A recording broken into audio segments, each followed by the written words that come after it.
You can change the world by ordering a smaller steak. In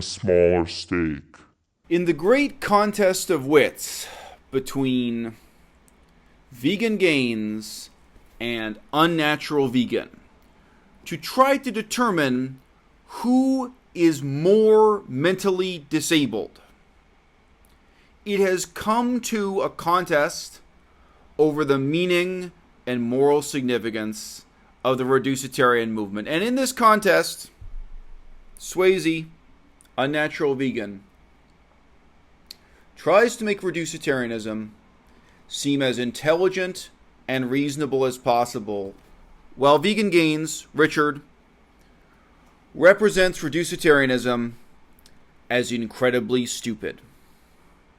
Who's right? And why do our conclusions matter? Well, they're both wrong.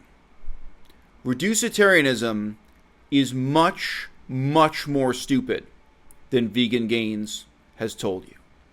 I'm sorry that he's been misleading you in this way, but if we're going to start to understand this unbelievably idiotic digression from the history and progress of the vegan movement, we have to start with the legendary lecture from Brian Kateman that kicked off this whole phenomenon. This is to Reducetarianism what the Communist Manifesto is to communism, with its rousing battle cry that you, yes you, can make the world a better place by eating a smaller steak. And I can only imagine that this is in a Star Trek fantasy universe where through genetic engineering we've come up with smaller cows. I don't know, do you think it's moral or ecological progress if people eat steak from a veal calf, from a younger cow that's smaller than a fully grown cow? If they eat a steak from a cow as opposed to a fully grown bull or steer? Just what? How could anyone be stupid enough to seriously found a new movement and a counter movement to veganism, an alternative to veganism, on the premise that you can save the planet, you can make the world a better place by eating a smaller steak? Here is that argument in its original context. It's only 2 minutes long. If you're a sincere ethical vegan, this is going to feel like the longest 2 minutes of your life. Ladies and gentlemen, Brian Kateman. And this used to happen to me all the time. My friends and family knew that I was a vegetarian, and once in a while, we would go out to eat. I'd order bacon with my eggs and pancakes, and they would literally catch me in the act, red-handed, eating a slice of bacon. Do you know what it's like for a Jewish vegetarian to be caught eating bacon? That is a double whammy no one wants to experience with their morning coffee. So look, what I think this means is that even though we know it would be better, more healthy, and environmentally friendly if everyone just stopped eating meat, this is an ideal, a romantic ideal that we have been unable to achieve. We can learn a lot from vegans and vegetarians who have so admirably reduced their meat consumption that they effectively eat none at all. But vegans and vegetarians can also learn a great deal from those who simply strive to eat less meat. In many ways, the use of categorical imperatives that we must never eat meat has put vegans and vegetarians and those who simply strive to eat less meat in a boxing match for moral superiority. It's exhausting, and as the data suggests, largely unproductive. It is my hope that we can leverage Reducetarian, a positive and inclusive term of moral worth, to encourage ourselves and others to eat less meat, improving our health and the environment, and making a lot of animals very happy in the process. It starts with us, all of us, to encourage ourselves and others to simply eat less meat. So this is my message to you.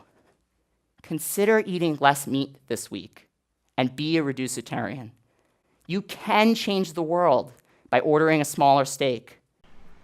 I listened to this clip at least 10 times in preparing this video. And you know, the part I find most slippery and difficult to follow and disturbing is when he says so graciously that the meat eaters have a lot to learn from vegans and vegetarians, but that vegans and vegetarians reciprocally have, quote, a lot to learn from us. What really does he say after that? What direction does he take it in? You just saw it. You just saw it 10 seconds ago. But can you remember what his point was? What was it that vegans had to learn with all due humility from the omnivores of the planet? He makes a segue after showing you an image of boxers in the boxing ring to saying, in effect, the problem with veganism is that it's based on the idea of being morally right. And it's exhausting. It's exhausting.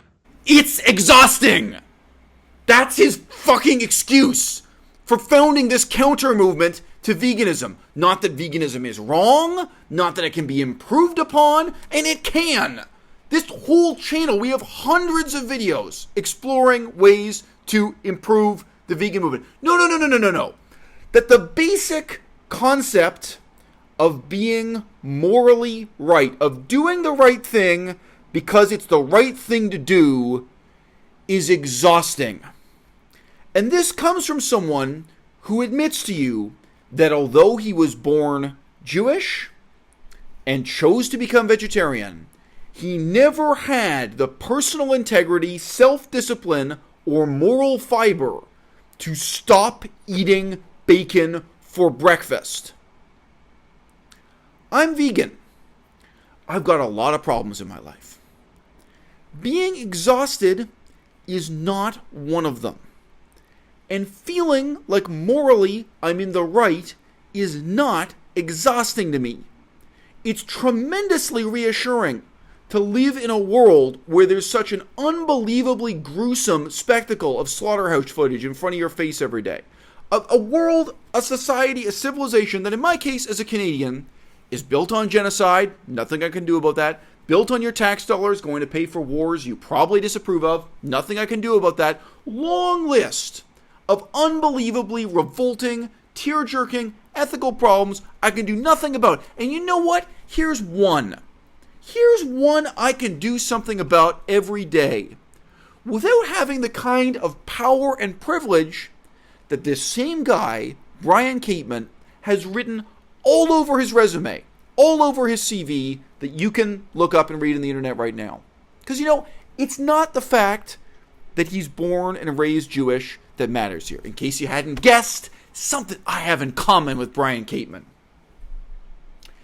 This guy went straight out of his university degree, even while he was still in university, into elite level positions in the most well-funded, bureaucratically powerful side of the ecological movement. Within ecology, the whole world of people who want to make a positive difference, from the grandmothers who donate a few dollars to Greenpeace, to the pathetic penny-pinching people who try to, take the little slivers left over from their bars of soap and mush them into a new, bigger bar of soap, and who reuse their shopping bags for that puny, tiny difference. This guy is sitting on the top of the pyramid in terms of power and privilege and influence, specifically in ecology. And that's been his whole career. Not even since he finished college, while he was still in college, he was handed this.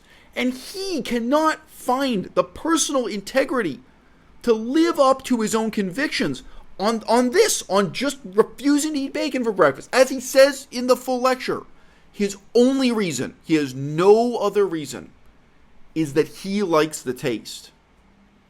And you know what? They say the proof is in the pudding. Just looking at this guy, walking back and forth on stage, I don't know if I believe that. I don't know if I believe that what this guy is addicted to is food. Just looking at this guy, I have met a lot of people whom we in French would call gourmandises, I have difficulty believing that of all the compulsive disorders this guy may have, compulsive overeating, I do not think is one of them. I'm not a vegan. Whew. Well, you can safely take a deep sigh of relief knowing that I am a carnivore just like you. Animals are not treated very well. They're not. And they are incredibly smart and experience pain just like us. So as we look into the eyes of this very adorable baby pig, we have to ask ourselves, why do over 90% of Americans continue to eat meat? Bacon. Bacon is the reason we eat meat. For many, the mere smell of bacon in the morning, that crispy, crunchy texture, that savory, salty taste. My friends and family knew that I was a vegetarian, and once in a while, we would go out to eat. I'd order bacon with my eggs and pancakes, and they would literally catch me in the act, red-handed, eating a slice of bacon. I tell you this with sincerity, not striking a pose. I really don't like the fact that Vegan Gains inframed this debate by insulting Unnatural Vegan, calling her an inbred retard. I really don't like that. I really don't appreciate it. And it's not like I can say some of my best friends are inbred or some of my best friends are retarded. I just got to tell you, I don't like it.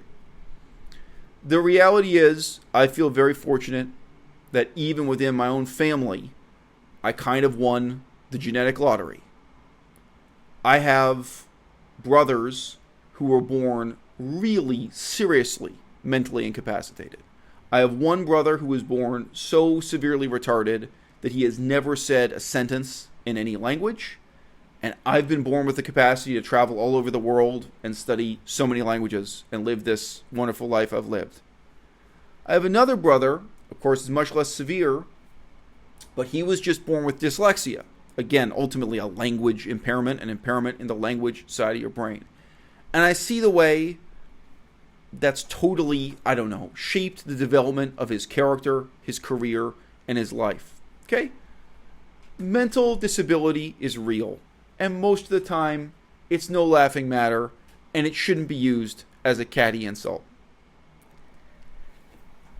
And it's very strange to me to hear someone who so openly shares with the world on YouTube his own list of symptoms of serious cognitive impairment, insulting Unnatural Vegan by saying that she is also somehow cognitively impaired, somehow learning disabled. I mean, Richard does not have a diagnosis. Richard, Vegan Gains, okay?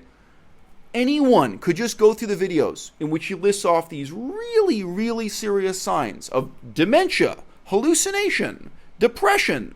That's not the whole list. It's not just possible that Richard has a mental disability. I think if anyone just sat down and kept a tally of the symptoms he's listing off, I think any reasonable person would assume, yes, in some sense, whatever the diagnosis may be, Richard Burgess, Vegan Gains, obviously has some kind of cognitive dysfunction, some kind of impairment. And the person on the other side of this debate, it gives me absolutely no joy to say it, but I am of the opinion also that Unnatural Vegan has some kind of learning disability. After years of interactions with her, years of watching her on YouTube, and I wish her the best. Because the truth is, my brother who had dyslexia, the real problem wasn't the dyslexia itself. It was the excuse it gave him. I've met two other people, who had dyslexia and worked very hard to overcome that disadvantage to get PhDs in two very different fields. And one of them, he really was a severe or extreme dyslexic. He didn't just have slight dyslexia. And he sat down and talked with me at length about the symptoms of the disorder and how it shaped his life. He talked about his period being in the American military and the Navy, and how, it really did slow down him getting to a level where he could get a university, or he got a PhD in English literature in the end. But he talked through the type of hard work and education he embraced to overcome or compensate for this disability. So, I mean, we're all born with different advantages and different disadvantages in the world. And, in some ways, the greatest gift is having that motivation, right? The motivation to, as I say, do the right thing, just because it's the right thing to do. I mean, when he was literally, sitting around in a submarine with the U.S. Navy, and putting in long, hard hours, memorizing poems and then reading them back, challenging that part of his brain to get better at recognizing and remember words and language, going through these kinds of exercises over years and years, and he probably didn't know what the outcome would be. Probably didn't know for sure if any good would come from it, right? But he did it for his own improvement and because it was the right thing to do. Okay? And that is the ultimate reason why we have to reject reducetarianism. Okay? Because we don't just do this for the animals. We don't just do it for ecology. We do it because of the type of person we aspire to be or become. And it doesn't just happen overnight. But yeah, you put in years of hard work and that little bit of discipline to not order bacon and to read the fine print on a label, check things here and there. It becomes second nature. It even becomes gratifying and pleasant and enjoyable. And it's something you can feel positively about, not ashamed of. It's something you feel proud of.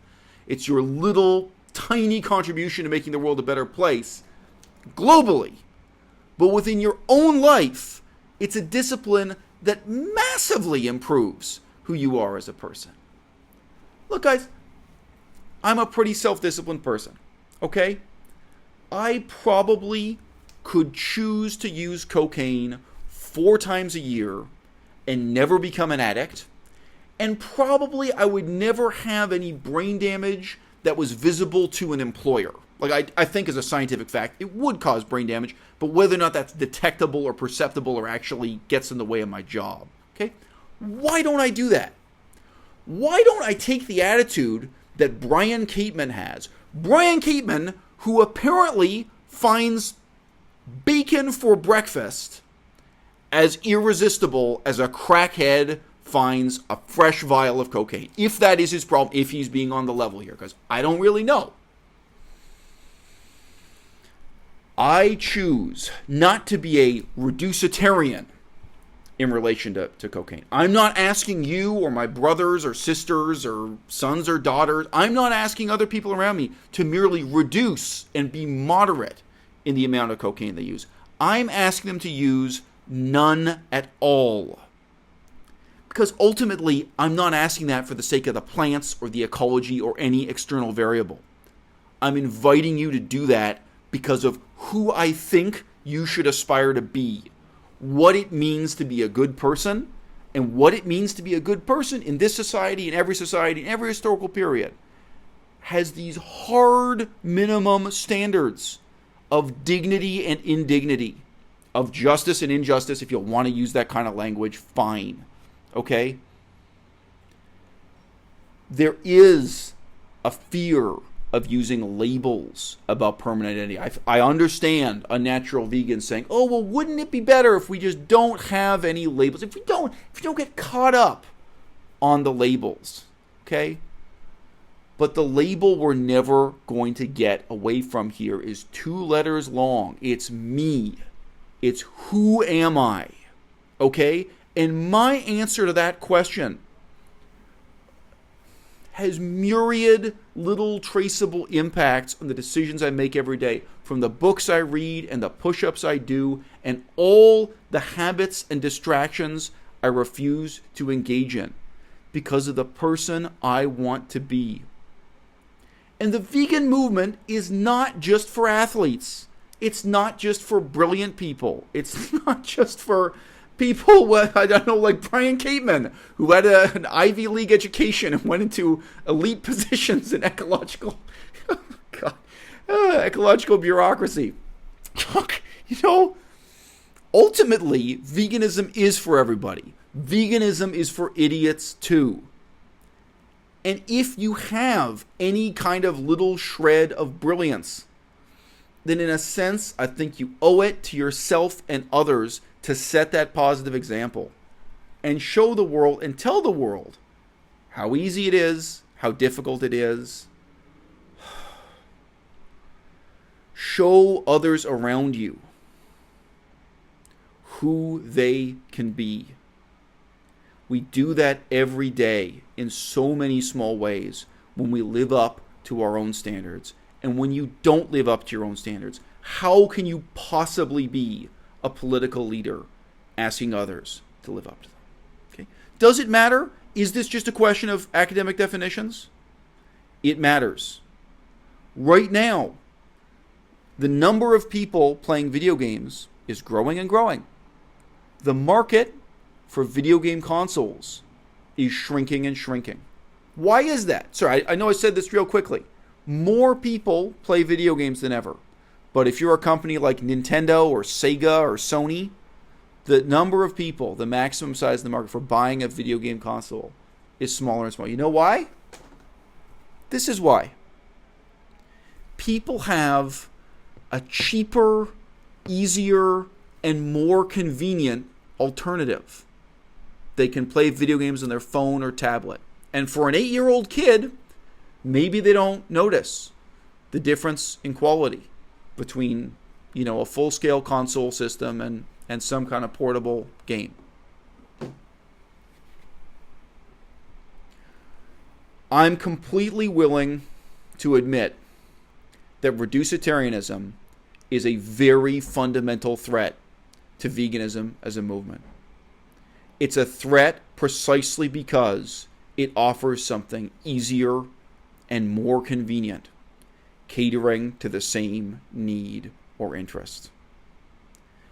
Ironically, the fundamental claim made by Brian Kateman was that when he rolled out this ideology, you can see it in the very title of that video, that he was going to unite and unify. He was going to end the battle between vegans and everyone else. And the effect is the exact opposite, right? I've just been talking about why. Okay? I understand when people react very defensively to veganism. When I talk to people who are from a traditional religious background, for whatever reason, they really feel that veganism is a threat to their cultural tradition, their heritage, to the accumulated experiences of 1,000 years. I can relate to that. I can sympathize, and I don't deny it. Veganism is a threat to basic assumptions of what's gone on in almost every culture in the world for 1,000 years, 5,000 years, you name it. Okay? People react to it as a threat because it is a threat. But by the same token, vegans are going to respond to the reducetarian movement as a threat because it genuinely is a threat. And it's a threat that is so mind-numbingly stupid that it can only appeal to imbeciles and 8-year-olds. But in the same way that the video game corporations have to reach out and appeal to millions of imbeciles and 8-year-olds, we can't pretend that veganism is for some refined intellectual elite who will easily laugh off statements such as, you can save the world by eating a smaller steak. Not everyone is laughing. We have to compete also for the hearts and minds of the stupidest and the lowest, and yes, children, teenagers, everyone across all ages in the society. Okay? Reducetarianism is a real threat to the future of the vegan movement. I don't suggest making common cause with them. And as harsh as Richard's criticism of the reducetarian movement is, we could all be even harsher.